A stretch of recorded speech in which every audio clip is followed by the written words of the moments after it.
Hey everybody, today we are talking about Atomic Habits by James Clear. For anyone that's unaware, this is a self-help book.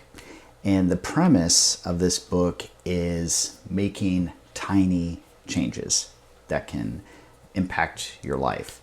Hence the name Atomic Habits, not atomic as an explosion, atomic as in the smallness of an atom. What I like about this book is its simplicity and the honesty of the author. Whenever he is spouting an idea that is not his, he does give credit and a reference to where you can find that author's work. So I do like that. This is one of those books that it's difficult to give a review on unless you're going to go into spoilers, I think. So what I've decided to do is put up on the screen 5 of the notes that I took while reading this book that have helped to impact my life. The first note is ask yourself, who do you want to become? And the thought behind this is if you know who you want to be, and it's not about imitating another person. It's not like I want to be Arnold Schwarzenegger or something like that. It's who you want to be, as in this is yourself, but you are this type of person. You are a gym goer instead of a gym talker, or you're a hard worker instead of a lazy person. You know, whatever the case is, it's who you want to be. Who do you want to be when you look at yourself in the mirror? Next is to start with small victories and aim for just 1% growth. This is the factor that hit me the hardest because I'm one of those people that really go all in for something and then I quickly fade out. It's about the motivation. I start off with high amounts of motivation and then it just kind of drizzles out because I get bored or whatever the case is. So this was something that really spoke to me. Instead of setting a goal to do, say, 100 push-ups and working towards that goal, you would change it to doing 10 push-ups a day. That's your goal, to do 10 push-ups a day. So you're known as a person that does push-ups every day. So when you complete that goal, just 10 push-ups, it's a small victory, just crossed off, just a tiny part of your day, but it forms a habit. Now where the 1% growth comes in is when you're doing those 10 push-ups, you aim for that 11th or that 12th push-up. If you get it, amazing, you hit that 1% growth and you're building up how many push-ups you can do. If you don't hit it, then it's still a win-win because you accomplish that goal and you're still becoming a person that works out daily, that does push-ups daily. So everything really builds upon the previous lesson as you go through this book. The third note is to keep in mind that self-control is short-term. So it's better to change your environment.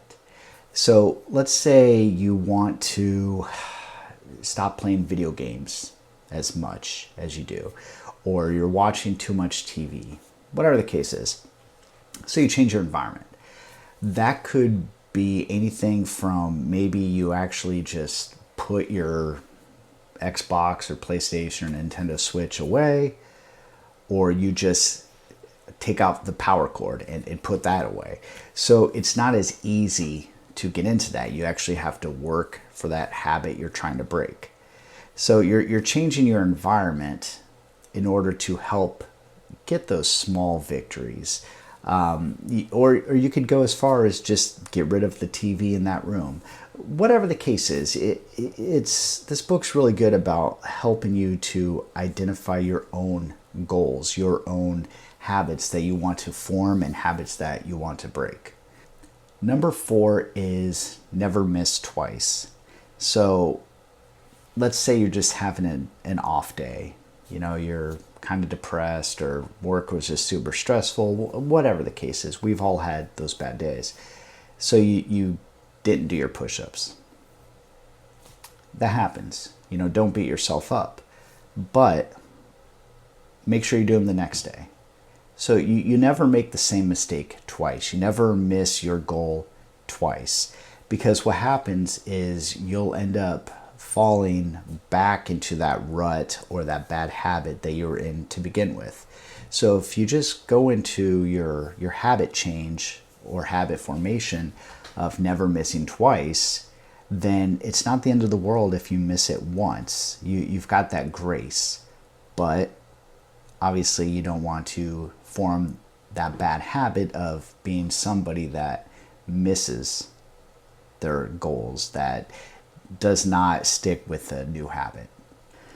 This is something I touched upon in the second note, and that is boredom is the biggest hindrance to success. Eventually you're going to get bored. You're going to lose the excitement of doing those push-ups or whatever your habit is. So this is where you find ways to make it exciting. Either just a self-pep talk, or maybe you have one of your kids sit on your back while you're doing the push-ups. Something to make it more exciting so you still meet your goal, or maybe just change the environment to where you're in a new location. Something along those lines. But it is inevitable that you're going to get bored. Maybe you have a goal of reading a ton of books and you're just plowing through them, and then it kind of gets to the point where kind of want to do something else besides reading. Try to make it more exciting. Change the location. Maybe skip a day. Just don't make it 2 days. We all need a break. And one of the dilemmas in forming new habits and getting a routine in place and things along those lines is the excitement wears off. That self-control diminishes. So find ways to combat boredom and acknowledge that the boredom is real and it will come at some point. You really cannot control that. And if you're honest with yourself, the times where you've given up doing something because you just started getting bored with it. There are a lot of nuggets of wisdom in this book. That's why I recommend it. It's practical and it's easy to follow, and these are small changes that anybody can do. No matter your age or your situation in life, you can use the tips in this book to break old habits, start new habits, and work towards becoming that person that you want to be. So go check out Atomic Habits by James Clear, and I will see you next time.